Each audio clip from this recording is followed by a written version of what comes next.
Meu noivo me pediu para que eu não vá mais aos finais de semana para casa dele. Acontece, gente, que eu vou todo final de semana. Ele mora numa cidade vizinha, né, aqui da minha, cerca de 10 quilômetros. Então eu saio daqui na sexta-feira, né, sempre quando eu saio do trabalho, no finalzinho da tarde, vou para casa dele, fico lá até o domingo, final da tarde eu venho embora, né, porque na segunda eu tenho que trabalhar. E aí eu tenho fazido isso, né, muito, porque como ele foi trabalhar lá, já tem uns 2 anos, e a gente se sente saudade, então é o único momento que a gente pode estar junto, né, os finais de semana, e é muito mais difícil pra ele vir onde eu tô.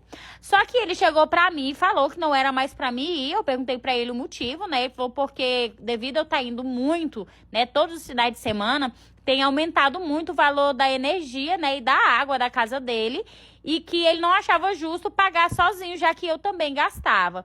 Aí eu perguntei pra ele por que ele tava me falando isso. Aí ele falou assim, não, vou te fazer uma proposta, já que você quer vir todos os finais de semana pra cá, você vai ter que me ajudar, vamos ter que dividir a despesa, metade, metade. Falei pra ele que eu não achava justo, já que eu, né, dividi o apartamento com a amiga, eu também tinha que pagar, ainda pagar na casa dele, e a gente era noivo, e assim, como que ia ser depois de casado, né? Aí ele olhou pra mim e falou assim, que essa era a posição dele, se eu quisesse visitá-lo aos finais de semana, essa era a proposta, né? Eu ter que dividir a despesa. Falei pra ele que no momento não dava, e ele pediu pra que eu ficasse um pouco, então, sem ir, sabe? Ia um final de semana, passava 2 sem ir. Enfim, gente, o que vocês fariam no meu lugar? Deixe aqui pra mim nos comentários. Vocês acham que eu tô errada em não querer dividir? O que vocês fariam? Vou contar pra vocês a história do dia que a ex-mulher do meu marido mandou me agredir na rua pra que eu pudesse perder o bebê que eu estava esperando. Fica aqui a história nova. Bom, quando eu conheci o meu marido, já fazia 2 anos que ele estava divorciado da ex-mulher dele. E ele tinha uma filha de 2 anos também, né? Eles acabaram se divorciando ali logo quando ela tinha acabado de nascer. Por vários problemas, não dava certo, muitas brigas, enfim, eles acabaram se separando. Porém, ela nunca aceitou o fim do relacionamento deles. Tanto que no primeiro ano, né, de separados, ela vivia mandando mensagem, ligando, perturbando e tal. Tudo isso ele me contou depois, né? E aí, depois de 1 ano, ela parou, mas de vez em quando ela tentava falar com ele, ela ligava, ela insistia para que ele fosse lá.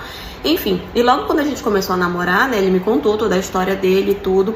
E ela não gostou muito, né? Ela me tratava muito mal. As poucas vezes que a gente teve contato, por conta da filha dele, né, porque ele sempre foi um pai muito presente, ela sempre me tratava muito mal. E eu sempre soube que ela falava de mim por aí, falando que eu tinha tirado ele dela e coisas do tipo, sendo que eu nem conhecia ele na época que ele era casado com ela, né? Mas enfim, eu meio que deixava pra lá, porque na minha cabeça ela só queria arrumar confusão, ela era desequilibrada, então pra mim não valia a pena. Enfim, até que a gente namorou, né? Eu sempre me dei muito bem com a filha dele, é um amor de pessoa. E depois de 2 anos juntos, ele me pediu em casamento. E assim, quando ela soube, né, que nós íamos nos casar, é óbvio que a gente colocou a filha dele pra ser a daminha, né? E ela não queria deixar de jeito nenhum, nem que ela fosse ao casamento. Não queria deixar a menina participar de nada, sabe? Tudo aquilo infernizando pra dificultar tudo, até que depois de muita insistência, muita briga, ela acabou deixando a menina aí no nosso casamento. É aí, tudo certo de novo. E já no nosso primeiro ano de casados, eu acabei engravidando. E o meu sonho sempre foi ser mãe, sabe? Então, quando eu descobri que eu tava grávida, pra mim foi uma felicidade sem tamanho. Foi muito, muito bom, sabe? Ele também ficou super feliz. Ele sempre teve vontade de ter outro filho. Ele queria muito ter um menino e tudo. E a gente demorou muito pra contar pras pessoas, né? Na verdade, as pessoas que sabiam que eu estava grávida era apenas os meus pais e os pais dele, mais ninguém. A gente queria esperar. E a gente realmente só contou pra todo mundo depois dos 3 meses, quando eu já tava ali quase chegando nos 4, aonde eu tinha certeza, né, que até aquele momento a minha gravidez era uma gravidez saudável. Então foi aí esse momento que a gente esperou pra contar pra todo mundo, e foi quando ela soube. E gente, quando ela soube, aquela mulher surtou. Ela mandou mensagem pra ele falando um monte de coisa, dizendo que o meu filho não ia tirar o lugar da filha dela, que eu não ia tirar o lugar dela de mãe dos filhos dele. Gente, coisas absurdas, sabe? E ele entrou numa briga infinita com ela também pelo telefone, que era pra ela parar de perseguir ele, pra seguir a vida dela e tal. Enfim, ela realmente surtou. E isso foi num dia. Quando foi no dia seguinte, o meu marido saiu de casa pra ir pro trabalho, né? E eu sempre saía depois dele, porque ele entrava mais cedo do que eu. Ele foi, fiquei em casa, terminei de me arrumar. E na hora que eu estava saindo de casa, que eu abri o portão da garagem, eu saí um pouco com o carro, fechei o portão da garagem. E quando eu tava realmente indo, pararam alguns homens na frente do meu carro, né? E na hora eu pensei que fosse um assalto. Tanto que eu só tirei as mãos do volante, levantei as mãos e tudo. E eles quebraram o vidro do meu carro, abriram a porta, me jogaram fora e eles começaram a me bater. Gente, na hora eu não pensei em outra coisa a não ser proteger a minha barriga, sabe? E eu vi que naquele momento o foco deles era a minha barriga, porque eles estavam me dando muito chute. Só que eu tava com as mãos na frente, eu botava a minha bolsa e tal, então meio que os chutes dele acabavam pegando meu peito, a minha perna e tal. Enfim, a todo momento eu tentei realmente proteger a minha barriga. E aí os vizinhos, vendo toda a confusão, vieram pra cima e tal, e na hora que os caras que estavam lá viram que as pessoas estavam vindo, eles subiram na moto deles e saíram, arrancaram, né? O pessoal até tentou bater foto da placa, mas depois descobriram que era uma placa adulterada, então meio que não deu em nada. Chamaram a ambulância, me levaram pro hospital e tudo, eu tava desesperada, porque o meu medo realmente era acontecer alguma coisa com o meu filho. Só que depois que chegamos lá, eu fui muito bem atendida, fizemos todos os exames e graças a Deus meu filho tava bem, não tinha sofrido, assim, maiores problemas, então tava tudo certo. Eu tava realmente muito desesperada, meu marido também tava desesperado. E assim, pra gente foi muito estranho, porque nós pensávamos que era um assalto. E eles não tinham levado absolutamente nada, eles apenas tinham me batido ali no meio da rua. Então realmente parecia que tinha sido algo planejado. Não teve nem como disfarçar que era um assalto ou coisa do tipo, sabe? E nisso a gente, claro, registrou o boletim de ocorrência e tudo. E aí na nossa rua tinha várias câmeras, né? Porque a maioria das casas na nossa rua tem câmeras. E algumas dessas câmeras conseguiram focar um pouco no rosto de um dos homens, conseguiram identificar, conseguiram achar e tal. E nisso eles acabaram confessando que eles tinham sido contratados por uma mulher, que eles não sabiam o nome dela, mas que ela tinha passado todas as informações e que o único objetivo dela, né, que a única coisa que ela tinha pago pra eles era pra que eles me batessem o suficiente pra eu ficar muito mal, sabe? E aí eles não sabiam dizer o nome dela, mas eles sabiam descrever ela, né? E no momento que eles descreveram, a gente reconheceu na hora que era a ex-mulher dele. E assim, levaram ela pra delegacia, o meu marido foi, assim, com tudo pra cima dela, sabe? Ele ficou muito revoltado, eu acho, Deus me perdoe até, mas eu acho que se não tivesse ninguém no caminho, sabe Deus o que meu marido tinha feito com aquela mulher. E assim, na hora ela tentou negar, falando que não tinha sido ela, que tal, que eles estavam inventando, que só queriam prejudicar ela e tudo. Mas depois ela acabou confessando que ela tinha feito aquilo, só que ela confessou no momento de raiva, né? No momento gritando, falando que eu tinha tomado ele dela, que ela não ia permitir que eu tivesse aquela criança e tudo. Enfim, ela realmente teve um surto, gente, muito grande. E claro, com tudo isso ela acabou perdendo a guarda da criança, hoje em dia ela mora com a gente. E ela ficou presa por um tempo, depois ela foi encaminhada para fazer tratamento psicológico. Hoje ela ainda tá fazendo tratamento, ela mora com a mãe dela e ainda faz tratamento. A filha dela mora com a gente, é uma menina assim, incrível, que eu fico muito triste, né, de ter perdido a mãe desse jeito. De vez em quando ela vai sim visitar a mãe dela, mas é sempre supervisionada, nunca vai sozinha, não dorme pra lá. E assim, gente, apesar de tudo, eu espero que ela se recupere, sabe? Que ela fique bem, que ela consiga seguir a vida dela, porque eu acho que viver desse jeito deve ser muito torturante. O meu filho hoje também tá bem, já é nascido, tá muito bem, muito saudável. É claro que eu tenho raiva dela por tudo que ela fez, é claro que eu não perdoo, mas eu também espero muito que ela consiga seguir em frente, que ela possa seguir a vida dela, porque viver assim realmente deve ser a pior coisa do mundo. Mas enfim, essa é a história de hoje. Para começo de história, eu sempre fui classe média alta. Meus pais sempre tiveram uma condição de vida muito boa, eu estudei nas melhores escolas da minha cidade e automaticamente acaba que todos os meus amigos e o meu ciclo de amigos também são desse nível. Todo mundo tem dinheiro. Essa história aconteceu, eu tinha 14 anos de idade. Eu tinha combinado com uma das minhas amigas de passar o final de semana no condomínio que ela morava. Passar o final de semana lá pra gente curtir juntas. E o meu pai e o pai dessa minha amiga sempre foram muito rígidos, principalmente o pai dela, que era militar, ele é militar até hoje, né? E ele é até conhecido também, sabe? E bem influente. Eu fui pra casa dela, a gente curtiu, dançou, zoou, tomamos banho de piscina, ouvimos música, a cozinheira dela fez um bolo delicioso pra gente e os pais dela me disseram que iriam pra uma festa de confraternização no caso do pai dela, e que nós ficaríamos sozinhas. A gente não podia perder a oportunidade de fazer alguma coisa, de aprontar e de colocar o nosso plano em prática, né? Ficamos esperando eles saírem, era mais ou menos umas 11 horas da noite. E aí a gente começou a se arrumar. Só que tinha um detalhe, tinha um porém. A gente só podia entrar e sair do condomínio com a liberação e a senha. E ela não tinha essa liberação e essa senha, e também não tinha autoridade de criar essa senha, porque os pais dela não deixavam porque ela era menor de idade, né? E a gente pensou, como que a gente vai fazer? Aí ela tinha um vizinho, que era até o meu amigo, que eu conversava muito mais com ele. Mandei mensagem pra ele, pedindo pra ele pedir Uber pra ele, liberar Uber pra gente. A gente pegava o Uber na porta da casa dele, né? Tudo dentro do condomínio. E sairíamos. E assim foi, tudo certo. Nos arrumamos, chamamos o Uber, entramos no Uber e fomos. A gente foi pra um rolê que era de um boyzinho da minha amiga, que ela pegava ele. Chegamos lá no rolezinho, minha amiga simplesmente sumiu com o namorado dela, me deixando sozinha. Aí eu sentei numa mesinha, fiquei lá, fiquei na minha e tal, até que chegou um cara e uma mulher. A mulher começou a pegar na minha bolsa e começou a mexer dentro da minha bolsa. E eu, eu fiquei sem reação, real, não sabia o que eu fazia, entendeu? Aí chegou outro cara, sentou do lado da mesa e mandou ela parar. Aí ela pegou, tirou o dinheiro e jogou minha bolsa no chão com tudo, assim. Eu não entendi nada, eu peguei minhas coisas, nessa altura eu já tava super assustada com o que tava acontecendo, né? Vi que não era nada seguro. E ele começou a conversar comigo. Me falou que tinha 24 anos de idade, 10 anos mais velho do que eu, mas super assim, parecia ser super legal. Até que ele pediu pra ficar comigo. Aí eu pensei comigo, né? Já tá tudo horrível, não é possível que pode piorar. Acabei aceitando ficar com ele. Ele me levou, meio que pra um corredor que tava fedido, tava assim, feio, sabe? Começou a me beijar. Beijo vai, beijo vem. Ele pediu pra tirar minha blusa. Eu fiquei meio assim, falei que não. E ele, vai, por favor. Eu acabei tirando a minha blusa. Depois ele pediu pra que eu fizesse um oral nele, né? E eu não, de jeito nenhum. Nunca tinha feito aquilo com garoto nenhum. Não queria de jeito nenhum. E eu falei pra ele que não.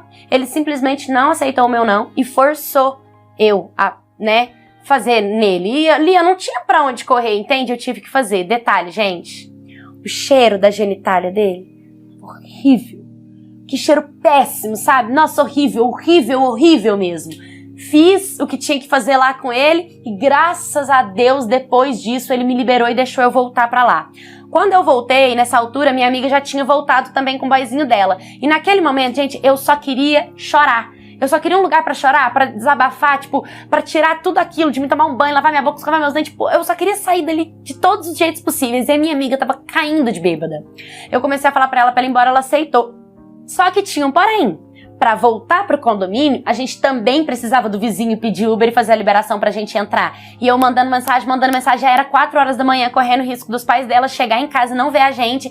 E a gente desesperada, sem saber o que fazer. A gente não, eu, né? Porque até então ela tava tão bêbada, ela começou a passar mal. Isso que é o pior, é que ela tava passando mal, ela tava às 11 e o menino que tava com ela ficava esfregando nela o tempo inteiro, passando a mão no corpo dela, se aproveitando dela o tempo inteiro, sabe? O cara não ajudou a gente com nada, o cara só ficou forçando ela a ficar ali, impedindo a gente de ir embora, não queria que a gente fosse embora, queria que ela ficasse. Nossa, isso foi me dando um desespero, a hora foi passando. Nossa, foi me dando uma agonia, até que, graças a Deus, o meu amigo conseguiu atender o telefone. Lógico, ele tava dormindo, ele não ia conseguir atender. Aí ele conseguiu pedir o Uber pra gente, a gente entrou no Uber e fomos embora. Chegamos na casa dela, graças a Deus, os pais dela não tinham chegado, eu dei um banho nela, eu tomei banho, eu deitei e a gente foi dormir. Só que, você pensa que os nossos pais não descobriram?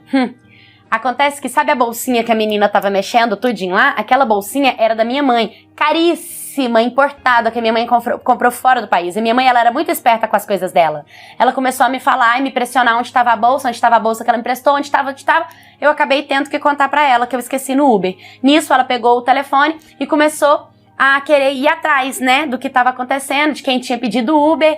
Ao final de contas, deu o maior BO do mundo. E se vocês quiserem saber a continuação, deixe nos comentários, porque aí já é história para outro vídeo. O dia que eu cheguei em casa e eu me deparei com a amante do meu marido, e sim, foi ela mesma quem tirou a própria vida. Eu fui casada por 13 anos. Ao meu ver, era um casamento normal. No começo foi um casamento muito bom, maravilhoso. Mas conforme os anos vão passando, as coisas vão mudando e isso é normal. Já não tínhamos mais aquele amor de antes, né? Aquele fogo imenso de antes, mas sempre teve respeito e uma boa convivência. Até que um certo dia eu tava lavando roupa e mexendo, né, nos bolsos, né, para colocar as roupas da máquina. Quando eu coloquei a mão no bolso da calça do meu marido, eu tirei uma camisinha. Ali, eu confesso que deu um alerta, porque a gente nunca usou camisinha. Então, eu guardei a camisinha e fiquei quieta. Pensei comigo, na melhor hora, eu pergunto pra ele. Passou uns dias e eu precisei usar o carro do meu marido. Então, eu aproveitei. Assim que eu entrei no carro, eu já aproveitei, comecei a mexer ali pra ver se eu achava alguma coisa. E eu achei 3 par de brincos. Ali, eu já entendi que tinha algo de errado. E eu lembro que naquele dia eu fui pro meu compromisso chorando, mas eu chorava. E quando eu voltei pra casa já era tarde e o meu marido já estava dormindo. E no dia seguinte eu senti de conversar com ele. Então sentamos para conversar e ali eu mostrei para ele a camisinha que eu tinha achado e os brincos e perguntei de quem era. Só que o meu marido, ele é advogado e ele sabe assim sair de uma situação muito bem. Tanto que quando eu perguntei, que eu mostrei aquelas coisas para ele, em momento algum ele mostrou culpa, ou ele mostrou medo, ou assim, sabe, alguma reação diferente. Não. Ele simplesmente olhou para mim na maior tranquilidade e disse: amor, os brincos estão no carro há muitos anos. Eu jurava que esses brincos eram seus. E sobre a camisinha, eu não faço ideia de onde surgiu. Pode ser que às vezes na brincadeira, o fulano colocou no meu bolso pra brincar comigo e acabou esquecendo.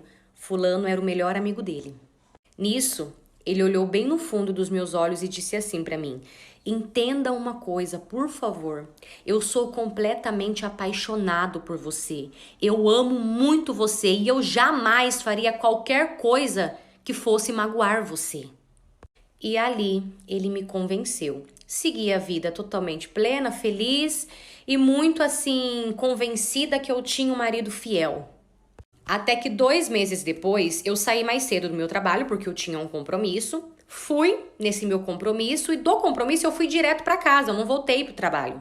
Cheguei em casa e eu fui fazer o que eu tinha de costume. Eu entrei, tirei a minha roupa do trabalho, fui tomar um banho. Então, como eu estava dizendo, cheguei em casa e fui fazer as minhas coisas de costume. Cheguei, tirei minha roupa do trabalho, fui tomar meu banho, saí, passei meu creme, coloquei meu pijama e fui para a cozinha para poder tirar uma carne do congelador. Só que antes de tirar a carne, eu fui lá fora para colocar umas roupas na máquina. E quando eu saí lá fora, eu me deparei assim com a pior cena de toda a minha vida. Tinha uma mulher pendurada na minha lavanderia. E ela estava que vocês já sabem. E ali no chão tinha várias folhas, pareciam ser várias cartas. Na hora, eu comecei a gritar e eu saí pra rua, correndo, gritando, pedindo ajuda, pelo amor de Deus, socorro. Nisso, os vizinhos já vieram pra ver o que estava acontecendo. Falei pra eles entrar lá em casa pra eles ver.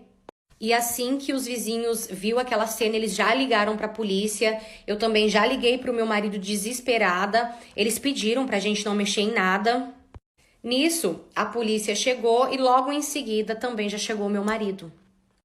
E quando o meu marido viu aquela moça ali pendurada, gente, ele não conseguiu disfarçar. Ele começou a chorar. Então os policiais começaram a fazer perguntas, perguntaram se eu conhecia, eu falei que não. Perguntaram pro meu marido se ele conhecia e ele disse que sim, que era uma amiga. Mas quando os policiais pegaram aquelas cartas para ler, ali eles descobriram que o meu marido não era só amigo dela. Ele era amante dela, na verdade, ela, né, amante dele. E na carta que ela deixou, ela dizia que se fosse para viver sem ele, que ela preferia morrer. Na carta, ela também conta que ela tinha cansado de esperar porque ele vivia dizendo que estava separando de mim, só que nunca separava. Até que ela descobriu, não sei como, que ele jamais iria se separar de mim. E foi aí que ela decidiu fazer toda, essa situação. E, gente, sabe como ela entrou em casa? Ela entrou com a própria chave da minha casa. Ela tinha cópia da chave da minha casa. E junto com aquela carta, que eram as outras folhas, ela deixou também os prints como prova. Ela imprimiu todos os prints da conversa deles e deixou ali junto. E nos prints, ele falava pra ela que ele tava entrando em depressão por ter que continuar casado comigo, que ele não me amava mais, que ele não tava me suportando mais, que ele tava cansado de tudo. Ele falava pra ela que ele não via a hora de separar de mim pra conseguir ficar com ela, pra casar com ela. E muitas outras coisas. Eu sei que ele iludiu tanto aquela moça. Ele iludiu tanto que olha o ponto que ela chegou. E detalhe, moça jovem, tá? Muito bonita. Mas resumindo, foi comprovado que a gente não tinha nenhuma relação ali com a morte, até porque na carta ela já deixou tudo muito claro. Eu vendi a minha casa, óbvio, né? Zero possibilidades de continuar ali. Infelizmente, eu tive que vender pela metade do valor, porque pelo valor normal ninguém queria pagar pela situação. Tudo que a gente tinha, vendemos, dividimos e cada um seguiu a sua vida. Hoje eu posso dizer pra vocês que eu tô bem. Eu consigo pensar melhor, eu consigo raciocinar melhor. Eu voltei a viver. Não foi fácil. Não foi nem um pouco fácil.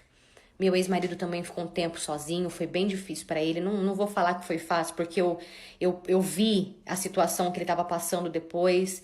E foi bem difícil pra ele também. Na verdade, eu acho que foi assim, difícil pra todo mundo. Mas cada um seguiu sua vida. Hoje eu tô bem. E hoje ele também já fez a vida dele, já está com uma outra pessoa. Eu sempre quis parecer mais velha do que eu realmente era. Eu colocava salto alto da minha mãe, escondido na minha mochila, só pra poder ficar desfilando na escola, parecendo que eu era uma moça bem mais velha. Fora o tanto que eu usava o sutiã dela sem ter nada, sabe? Só pra poder parecer que eu já tinha seios. E eu nunca vi problema nisso, até essa história acontecer comigo. Eu tinha 13 anos e um dia a professora anunciou que no dia seguinte iríamos fazer uma visita numa escola que dava cursos profissionalizantes. Ia ter lá uma apresentação sobre profissões que ajudava a gente a pensar no futuro, esse tipo de coisa. Nessa escola, claro que era alunos mais velhos. E aí na minha cabecinha eu já pensei assim, eu tenho que ir vestida igual a eles, né? Eu não posso chegar lá parecendo uma pirralha. Olha as ideias. Nisso eu peguei um sutiã da minha mãe, um salto dela, coloquei uma calça jeans bem colada e na parte de cima a minha camisa de uniforme, né? Quem me olhava achava até que eu tinha uns 16, 17 anos, maior mulherão, sabe? Quando eu cheguei na escola, a professora até estranhou aquilo, perguntou por que eu tava vestido daquela forma. Mas eu desconversei e lá fomos nós. Quando eu cheguei naquela escola, que eu vi o tanto de carinha mais velha e gatinha, eu fiquei doidinha, empolgada. Só que um deles me chamou mais a atenção. Até então, claro que eu não sabia o nome dele. Eu só sabia que era um cara alto, forte, muito bonito, que me atraiu demais da conta. E tinha o auge dos seus 19 anos. Eu, somente 13 anos. E aí, nisso, sabe... Ele estava sentado do outro lado e eu sentada do lado de cá. E a gente ficava se olhando, encarando um ao outro. Eu percebi que ele também tinha ficado meio assim por mim. E nisso, a minha amiga do meu lado, eu ficava conversando com ela, sorria, mexia nos cabelos assim, fingindo que eu não estava olhando ele, que eu não estava vendo ele me olhar, só para parecer mais descolada. Teve um momento que eu tive a certeza que ele estava super interessado em mim. Então o que eu fiz? Levantei e fui pro banheiro de propósito, porque eu sabia que ele ia vir atrás. E isso realmente aconteceu. Quando eu entrei no banheiro, ele entrou junto no banheiro das meninas, nem se importou. Só que também o pessoal tava tudo lá empolgado naquela apresentação, né? E aí no que a gente entrou no banheiro, ele foi e perguntou meu nome. Eu falei e perguntei o nome dele. E ele falou assim pra mim, Everton. Até então eu não sabia, mas esse era o nome que ia me fazer repensar nas minhas atitudes, vai vendo. E aí ele virou pra mim e falou assim, nossa... Eu te achei tão linda, sabe? Fiquei muito afim de você. Eu queria demais uma chance. Falei, pois pronto, você já tem a sua chance, pode aproveitar. E a gente começou a se beijar dentro do banheiro. Terminamos, a gente voltou pra lá, ele foi pro lugar dele, eu voltei pro meu. Só que a gente não parava de se olhar, de dar sorrisinho um pro outro. Era impossível não perceber o que estava acontecendo ali entre nós dois.